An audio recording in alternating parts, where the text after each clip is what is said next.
माननीय सदस्यगण, सरकार का ये निरंतर प्रयास है कि देश के युवाओं को अपनी प्रतिभा दिखाने का उचित अवसर मिले। सरकारी भर्ती हो या फिर परीक्षाएं, सुनिए, परीक्षाएं किसी भी कारण से इनमें रुकावट आए, ये उचित नहीं है।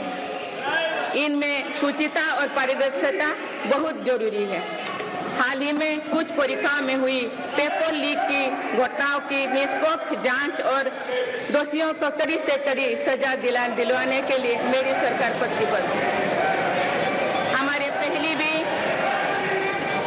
इससे पहले भी हमने देखा है कि कई राज्यों में पेपर लीक की घटनाएं होती रही है। इस पर दलीय राजनीति से ऊपर उठकर देशव्यापी ठोस उपाय करने की जरूरत है। संसद ने भी परीक्षा में होने वाली गड़बड़ियों के विरुद्ध एक सख्त कानून बनाया है। मेरी सरकार परीक्षाओं से जुड़ी संस्थाओं, उनके कामकाज के तरीके, परीक्षा प्रक्रिया सभी में बड़ी सुधार करने की दिशा में काम कर रही है। माननीय सदस्यगण, मेरी सरकार ने युवाओं की राष्ट्र निर्माण में भागीदारी और बढ़ाने के लिए मेरा युवा भारत माय भारत अभियान की शुरुआत भी की है। इसमें अब तक 1.5 करोड़ से अधिक युवाओं का पंजीकरण हो चुका है। इस पहल से युवा में नेतृत्व कौशल और सेवा भावना का बीजारोपण होगा। आज हमारे युवाओं को खेलों में भी आगे बढ़ने के नए अवसर मिल रहे हैं। मेरी सरकार के प्रभावी प्रयासों का परिणाम है कि भारत के युवा खिलाड़ी वैश्विक मंचों पर रिकॉर्ड संख्या में मेडल्स जीत रहे हैं। कुछ ही दिनों बाद पेरिस ओलंपिक्स में भी शुरू होने वाले जा रहे हैं। ओलंपिक्स में देश का प्रतिनिधित्व करने वाले हर खिलाड़ी पर हमें गर्व है। मैं उन्हें अपनी शुभकामनाएं देती हूँ। इन उपलब्धियों को और आगे ले जाने के लिए भारतीय ओलंपिक संघ 2036 ओलंपिक्स खेलों की मेजबानी की तैयारी भी कर रही है। माननीय सदस्यगण, जुलाई की 1 तारीख से देश में भारतीय न्याय संहिता भी लागू हो जाएगी।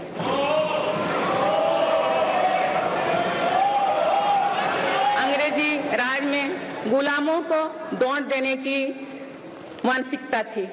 दुर्भाग्य से आजादी के अनेक दशकों तक गुलामी के दौर की यही दंड व्यवस्था चलती रही। इसे बदलने की चर्चा अनेक दशकों से की जा रही थी, लेकिन ये साहस भी मेरी सरकार ने ही करके दिखाए हैं। अब दंड के जगह न्याय को प्राथमिकता होगी, जो हमारे संविधान की भी भावना है। इन नई कानूनों से न्याय प्रक्रिया में तेजी आएगी। आज जो विदेश अलग अलग क्षेत्रों में गुलामी की मानसिकता से मुक्त पा रहे हैं, तो ये उस दिशा में बहुत बड़ा कदम है और ये हमारे स्वतंत्रता सेनानियों की सच्ची श्रद्धांजलि भी है। मेरा सरकार ने सीएए कानून के तहत शरणार्थियों को नागरिकता देना शुरू कर दिया है। इससे बंटवारे से पीड़ित अनेक परिवारों के लिए सम्मान का जीवन जीना तय हुआ है। जिन परिवारों को सीएए के तहत नागरिकता मिली है, मैं उनके बेहतर भविष्य की कामना करती हूँ।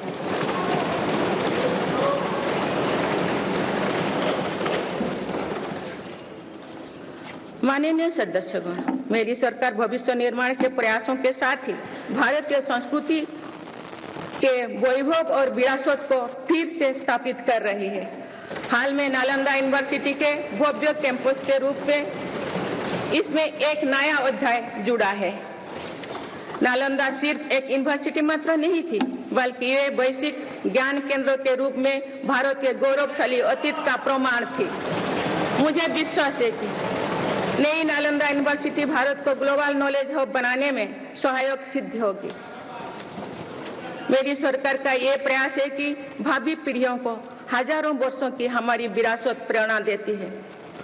इसलिए पूरे देश में तीर्थस्थलों को आस्था और आध्यात्म के केंद्र को सजाया संवारा जा रहा है।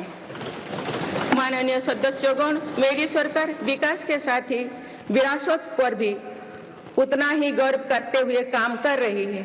विरासत पर गर्व का ये संकल्प आज अनुसूचित जाति, अनुसूचित जनजाति, वंचित वर्ग और सर्व समाज के गौरव का प्रतीक बन रहा है।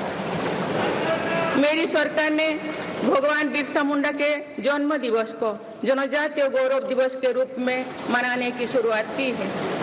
अब अगले वर्ष भगवान बिरसा मुंडा की 150वीं जयंती के पूरे देश में धूमधाम से मनाया जाएगा।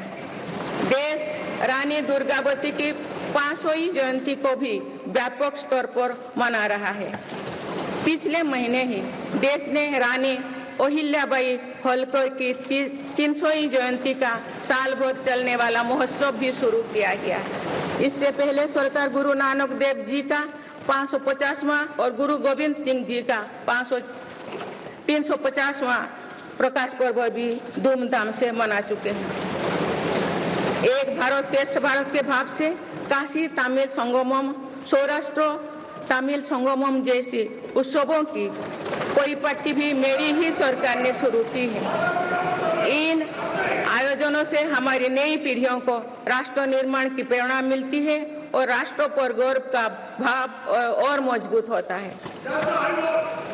माननीय सदस्यगण, हमारी सफलताएं हमारी साझी धरोहर है, इसीलिए उन्हें अपनाने में संकोच नहीं, स्वाभिमान होना चाहिए। आज अनेक सेक्टर्स में भारत बहुत अच्छा प्रदर्शन कर रहा है।